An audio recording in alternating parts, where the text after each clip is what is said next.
I'm Richard Davis, a second-generation Indian American and an ex-internet celebrity. What made me famous, you ask? Well, I'm a ghost hunter. Though technically I don't really hunt ghosts, instead prove that they don't exist. I got this idea after watching a documentary where a team of paranormal researchers visited a haunted place and collected evidence of an evil presence.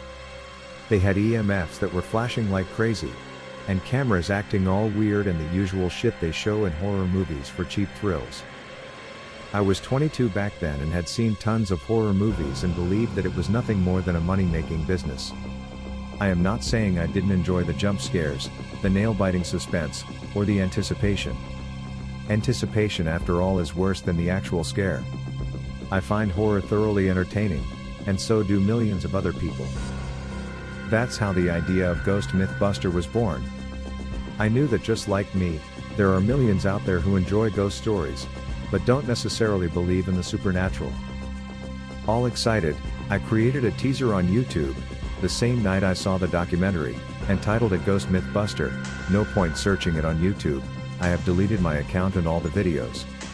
I spoke about how the business of scary is a billion-dollar industry and how they fool people by advertising their movies as true stories. I went on for another 10 minutes about how I plan to visit the most haunted places in the world and prove that ghosts don't exist and it's all bullshit. I uploaded the video and hit the sack. When I woke up the next day, I immediately regretted what I had done the night before. People would think I am crazy. After all, there were so many people already out there who embark on similar adventures.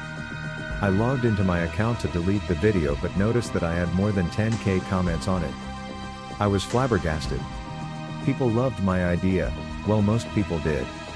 I literally read all the comments and even replied to most of them. Loads of them encouraged me to put this plan into action.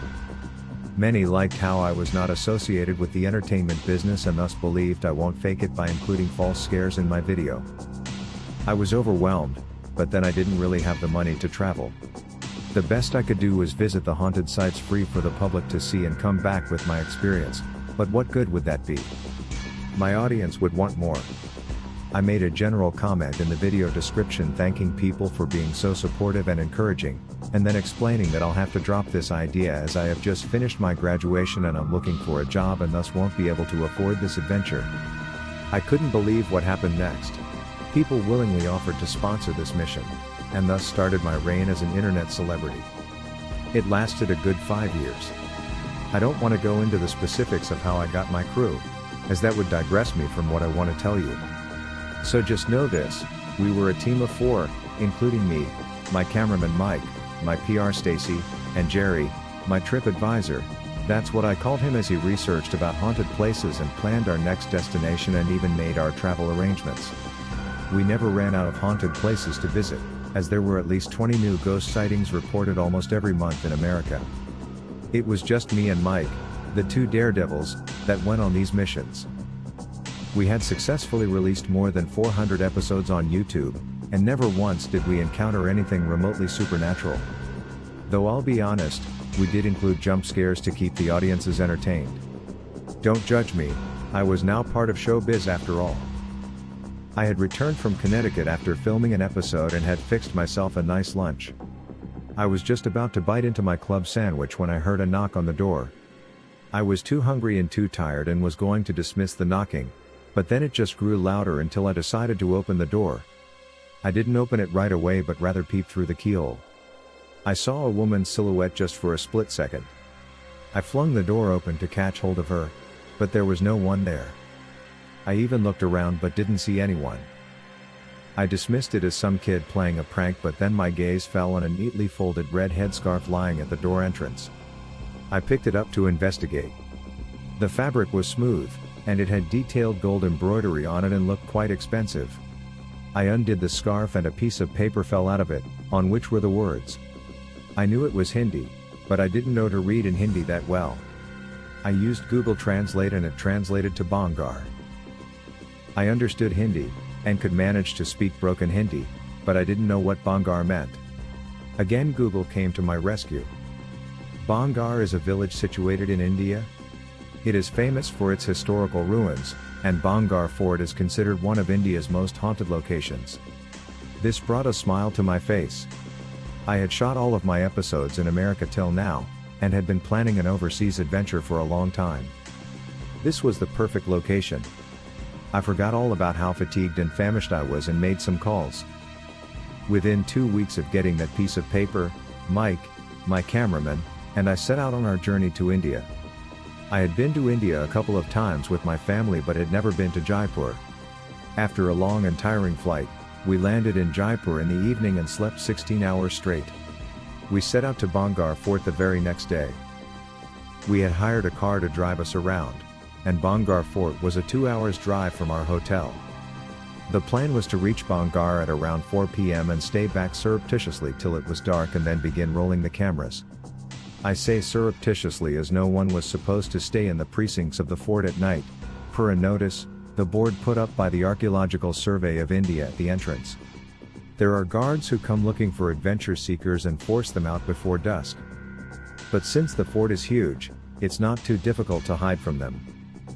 Our driver Ravi told us a couple of spooky stories about Bangar Fort on the way. He left us outside the Ajmeri entrance of the fort, there are 3 more, and promised to pick us up at dawn the next day. On entering the fort, we saw many temples and palaces, but they were not in the best of condition. We explored the place for a bit and decided on a hiding spot in the fort just before dusk. No one came to check. It seemed like the difficult part was over, now it was simply rolling the camera and recording.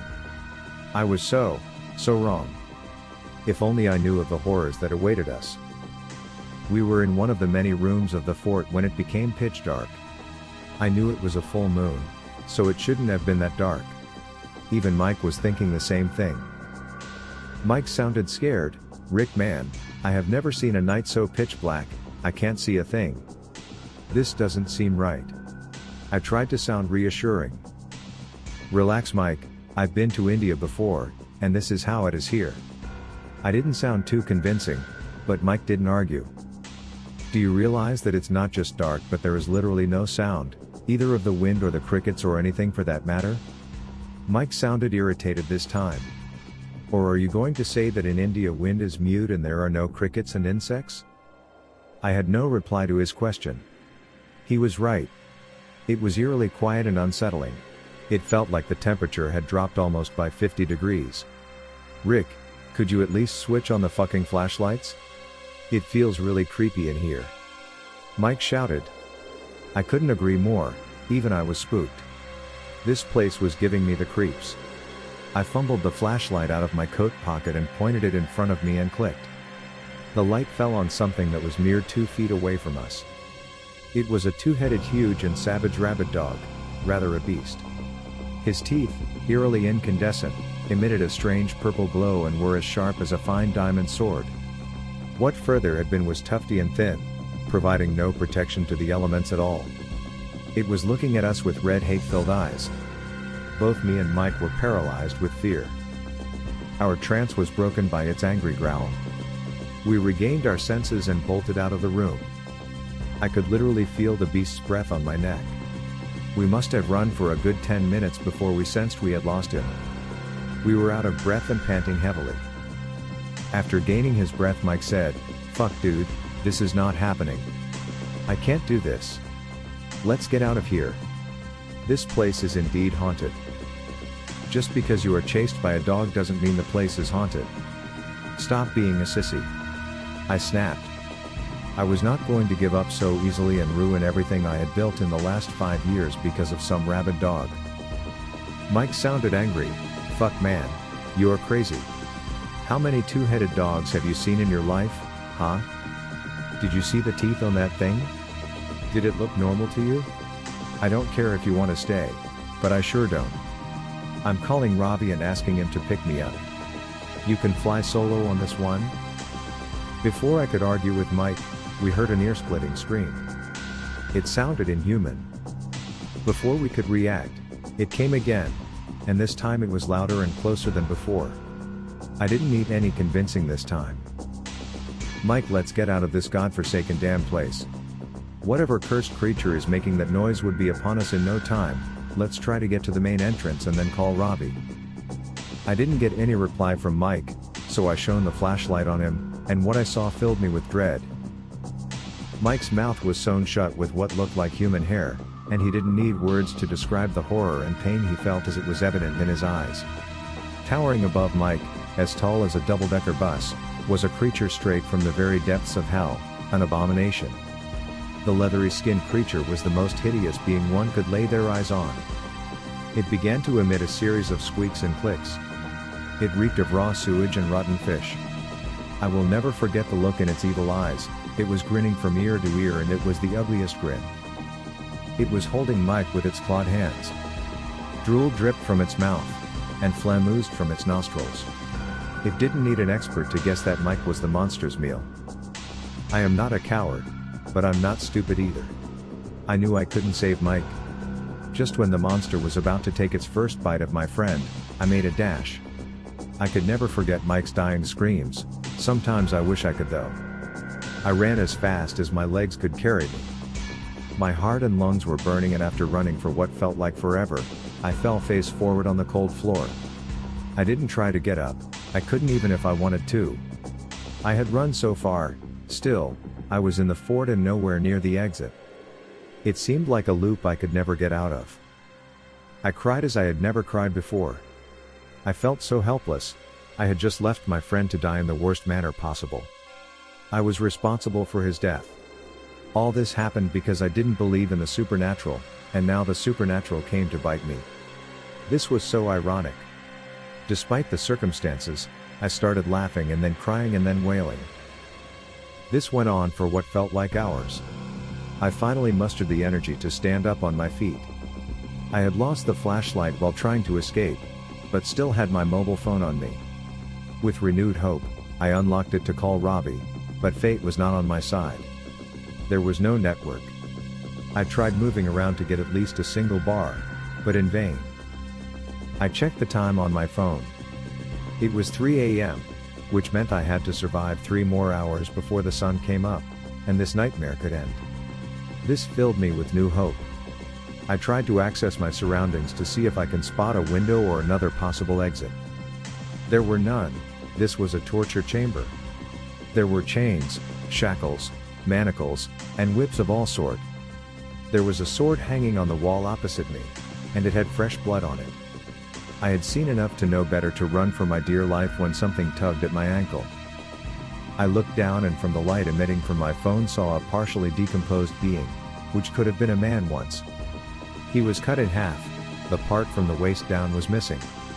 His eyeballs were hanging out of his eye sockets. The room smelled like rotten meat. The man was dragging himself towards me while making gurgling noises. It sounded like Bachao Babu, which is Hindi for save me, sir. I kicked at him and bolted out of there. I ran for a while before I tumbled down a flight of stairs. I heard my bone crunch, and an immense pain shot up from my left hand to my shoulder. I clutched my hand and cried out. Just then my cell phone rang. Despite the pain, I got excited.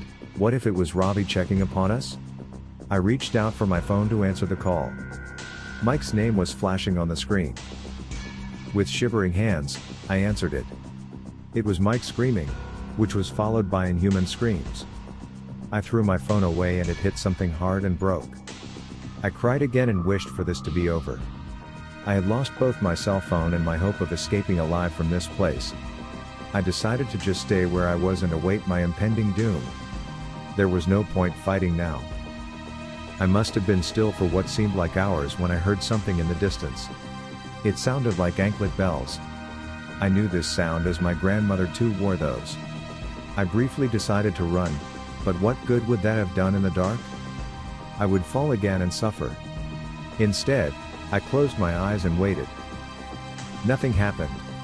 I finally opened my eyes and standing in front of me was the most beautiful woman I had ever laid eyes on. She was dressed like an Indian bride, in a bright red sari. The material of the sari was the same as that of the scarf I had found left on my door the other day. I realized this much later though. She had a lot of jewelry on her and smelled like jasmine. She was holding an oil lamp in her hand and was smiling at me. After all that happened, I should have suspected that the monster was playing tricks on me. But she didn't scare me at all. She was like an oasis in the desert, an angel. I forgot all my woes and smiled back at her. All exchanges between me and the bride, I never learned her name, happened in Hindi, but I'll keep it simple and mention it in English. "What are you doing here? Are you hurt?" She sounded concerned. "Yes, I think I broke my arm," I replied. "Do you want to get out of here?" She asked. "Hell yes, who wouldn't?" I sounded excited. She chuckled at this. "Okay, follow me, I will help you escape. But no matter what, don't look behind you," she said. I obliged. While we were walking, I heard my name being called many times. One time it was my mother. Another time it was Mike calling out for help, pleading with me to save him. But when I didn't respond, he cursed me and called me a backstabber and a coward. I was so tempted to turn around and explain myself to Mike, but I knew he was dead. It was the evil here trying to trap me one last time. We must have walked for about 20 minutes in silence when I could finally see the exit. I was so thrilled. The bride looked at me and said in a serious tone, "Remember this, Rick, he wants a life for a life. Because I'm setting you free, he will come to get your firstborn." It didn't make much sense to me then. All I could see was my freedom from this nightmare. I could see the first rays of the sun. I turned around to thank Bride, but she was nowhere to be seen. The next couple of days were a blur. Police never found Mike's body or the camera. The case was closed as a missing person. I obviously couldn't tell the truth, no one would have believed me anyway. I cut all ties with my crew and deleted all the videos from YouTube. I never forgot about what happened to me or Mike. I still carry that guilt, but life moves on. It's been 4 years since that incident, and since then I have found a decent paying job, found love, and got married. Life got back on track. But today my wife told me she is pregnant, and I'm very scared for my child.